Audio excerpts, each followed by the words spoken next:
Hi అండి. Summer వచ్చేసింది కదా! ఈ సమ్మర్‌లో మన వంటికి ఎంతో చలువ చేసే హెల్తీ అండ్ హై ప్రోటీన్ పాలకూర పెసరపప్పు కర్రీని ఎలా తయారు చేయాలో ఈ వీడియోలో చూద్దాం. ముందుగా స్టవ్ పైన పాన్ పెట్టుకొని అందులో జీలకర్ర, ఆవాలు, సన్నగా తరిగిన ఎల్లిపాయలు, ఉల్లిపాయలు, పచ్చిమిర్చి అన్నీ వేసి మిక్స్ చేయాలి.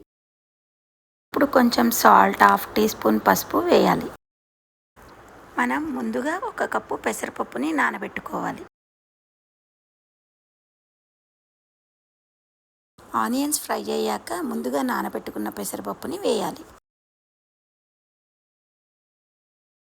పప్పు కొంచెం ఉడికాక సన్నగా తరిగి ఉంచుకున్న పాలకూరని ఇందులో వేయాలి. ఇప్పుడు కొంచెం రెడ్ చిల్లీ పౌడర్, తగినంత సాల్ట్, కొంచెం ధనియా పౌడర్ వేసి మూత పెట్టుకోవాలి. పాలకూరలో చాలా విటమిన్స్ ఉంటాయి. ఇది రక్తహీనత రాకుండా కాపాడుతుంది. పెసరపప్పులో అయితే విటమిన్ B1, B2 ఉంటాయి. చూశారు కదా! ఎలాంటి మసాలాలు లేకుండా సింపుల్‌గా, హెల్తీగా చేసుకోవచ్చు. ఇక మరెందుకు ఆలస్యం? మీరు కూడా ట్రై చేసి ఎలా వచ్చిందో కామెంట్‌లో చెప్పండి. ఈ వీడియోని లైక్ చేయండి, షేర్ చేయండి, సబ్స్క్రైబ్ చేసుకోండి.